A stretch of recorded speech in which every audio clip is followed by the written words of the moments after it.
నమస్తే, welcome to great Andhra. మనతో పాటు ఉన్నారు సీనియర్ పొలిటికల్ అనలిస్ట్ జిఆర్ మహర్షి గారు. నమస్తే సార్. నమస్తే అమ్మా.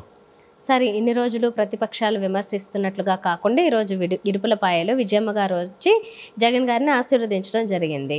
మరి అంటే ఇప్పటి వరకు చెప్పిన మాటల్ని మనం అవాస్తవంగా చూడొచ్చా? అంతే కదా. ఇప్పుడు ఇంతకాలం వీళ్ళు ఏమేమి విమర్శించారు?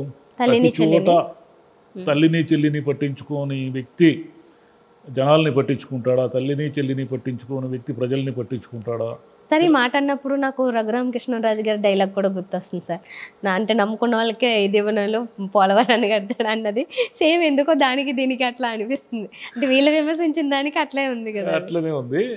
ఇప్పుడు ఏమిటంటే ఆయన విజయమ్మ గారు వచ్చారు కదా, వచ్చారు, ప్రార్థనలు చేశారు, ఆశీర్వదించారు. కుమారుడు ఎన్నికల ప్రచారానికి వెళ్తుంటే ఆశీర్వదించి పంపించారు. అంటే ఇప్పుడు తల్లి ఎక్కడ ఉన్నారు? జగన్ గారి దగ్గరే కదా ఉన్నారు, జగన్ వైపే ఉన్నారు కదా.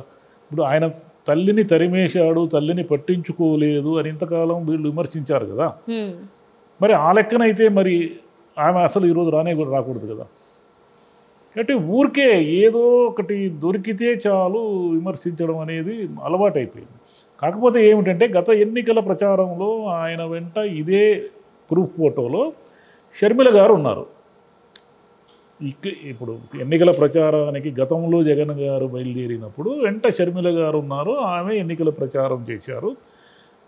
ఈ గ్రూప్ ఫోటోలో మిస్ అయ్యారు ఈసారి.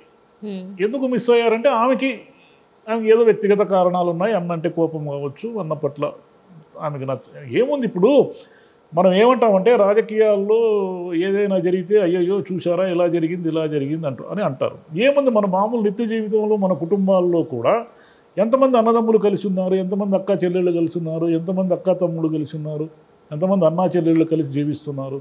ఏవో ఒకటి ఇబ్బందులు, విభేదాలు, రకరకాల కారణాలతో ఉన్నారు కదా. మనమంతా మనుషులే కదా. కాబట్టి అక్కడ ఏదో కారణాలు, ఏం కారణాలో మనకు తెలీదు. మొత్తం మీద ఆమెతో విభేదించారు. ఇప్పుడు ఈరోజు కాంగ్రెస్ పార్టీలో ఉన్నారు ఆమె. విజయమ్మ గారు వచ్చారు, ఆశీర్వదించారు. మరి తల్లిని పట్టించుకోలేదు అంటే అది ఎట్లా? కాబట్టి పట్టించుకోవడం అంటే ఏమిటి అది కూడా తెలియదు. అంటే పోనీ ఎలా దాన్ని డిఫైన్ చేస్తారో కూడా తెలియదు. ఇప్పుడు ఆమె వచ్చారు, రేపు ఎన్నికల సభలో ఆమె మాట్లాడవచ్చు కూడా, లేదా ఎన్నికల్లో పోటీ చేయొచ్చు కూడా. రాజకీయాలు ఇది జరగదనే దానికి ఏం లేదు. ఆమెం ఖండించలేదు కదా. నేను మా అబ్బాయి జగన్తో నేను విభేదిస్తున్నాను, మా అబ్బాయి జగన్ పాలన నాకు నచ్చలేదు అని ఏమని అన్నారు ఎప్పుడైనా ఆయన? ఆమె ఏమనలేదు. ఆమె రేపు ప్రచారం చేయొచ్చు, పోటీ చేయొచ్చు, ఏమైనా చేయొచ్చు.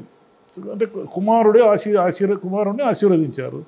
కాబట్టి ఇక మీదట వీళ్ళు తల్లిని చెల్లిని పట్టించుకోలేదు అని విమర్శించడం అనేది అర్థరహితం. Right sir. మరి ఇప్పుడు జగన్ గారిని ఆశీర్వదించడానికి వచ్చినట్లే విజయమ్మ గారు షర్మిల గారికి కూడా వస్తారా?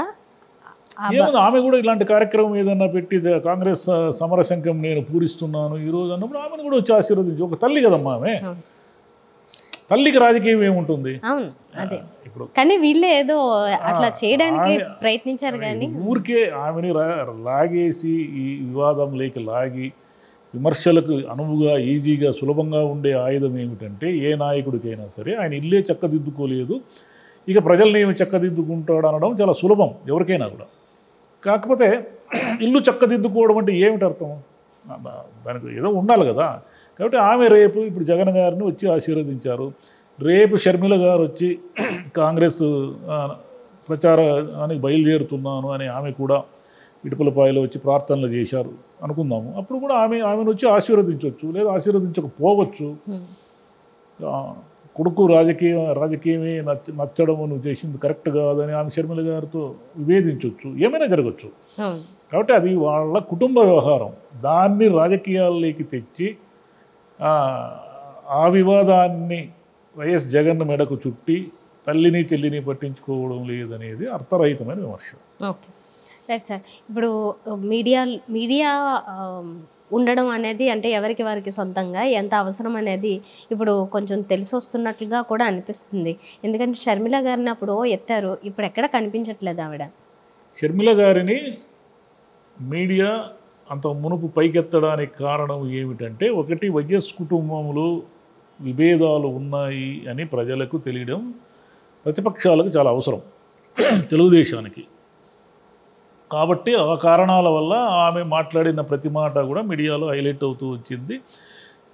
తెలంగాణలో ఆమె ఎప్పుడైతే కాంగ్రెస్ పార్టీలోకి విలీనం చేసి ఆంధ్రప్రదేశ్ కాంగ్రెస్ చీఫ్గా వచ్చారో కొంతకాలం ఆమెకి అలా గుర్తింపు కానీ ఒక హెడ్లైన్స్లో కానీ ఉన్నారు ఆమె. ఇప్పుడు ఆమెను గురించి ఎవరు పట్టించుకోవడం లేదు. ఎందుకు పట్టించుకోవడం లేదంటే అక్కడ 2 కారణాలు ఉన్నాయి. ఆమెని తెలుగుదేశం మీడియా ఇక పట్టించుకోదు. ఎందుకు పట్టించుకోదంటే ఎప్పుడైతే బీజేపీ అలయన్స్లోకి మోదీ గారితో అలయన్స్లోకి వెళ్ళారో అప్పుడు ఈ అలయన్స్కి శత్రువు ఎవరు? జగన్ గారితో పాటు కాంగ్రెస్ కూడా. బీజేపీ అనే నేషనల్ పార్టీలోకి మీరు పొత్తులోకి వెళ్ళారు. పొత్తులోకి వెళ్ళిన తర్వాత బీజేపీకి ఈ దేశంలో ఉన్న అతి ప్రధాన శత్రువు ఎవరు? కాంగ్రెస్. కాబట్టి మోదీ గారికి కోపం వస్తుంది. ఇక్కడ కాంగ్రెస్ని ఏమాత్రము లిఫ్ట్ చేయడానికి ప్రయత్నించినా కూడా అలయన్స్కి వ్యతిరేకంగా మాట్లాడినట్టే. అందుకని ఇక మీదట ఆమె జరిగే సభలు కానీ ఏవి కూడా పెద్దగా హైలైట్ కావు. ఒక మామూలు లోపల పేజీల్లోనూ చిన్నగానో వస్తాయి. మీడియా లేకపోవడము, మీడియా ఉండడము వల్ల వచ్చే తేడా ఏమిటో ఆమెకి ఇప్పుడు చాలా స్పష్టంగా అర్థమవుతుంది. ఎందుకంటే సాక్షిలో ఆమె వైసీపీలో ఉన్నప్పుడు ఆమె మాట్లాడే ప్రతి మాటకి వచ్చిన కవరేజ్ ఇక మీద సాక్షి వాళ్ళు పట్టించుకోరు, వీళ్ళు పట్టించుకోరు. కాబట్టి 2 మీడియాలు ఆమెని పట్టించుకోకపోవడం వల్ల ఆమె నిజంగా కాంగ్రెస్ పార్టీ ప్రాణప్రతిష్ఠ చేయడానికి గట్టిగా కృషి చేసినా కూడా అది ఎక్కడ మీడియాలో అయితే కనపడదు. ఇంకా సొంత సోషల్ మీడియా ఏమైనా ఆమె సృష్టించుకుంటే దాంట్లో కనపడాలి. Right sir. సో అది మొత్తానికైతే అంటే తల్లి సపోర్ట్ తనకు ఉందని ఈరోజు ఆయన ఈ రకంగా ఎవరు చెప్పక్కర్లేదు కదా. మీకు వీడియోలు ఫోటోలు ఉన్నాయి కదా. ఆమె ఈరోజు వచ్చి కుమారుడిని ఆశీర్వదించినట్టు ఇంక మళ్ళీ ప్రత్యేకంగా తల్లి తన వైపు ఉందని ఆయన చెప్పుకోవాల్సిన అవసరం ఏముండదు. Right sir. Okay, thank you.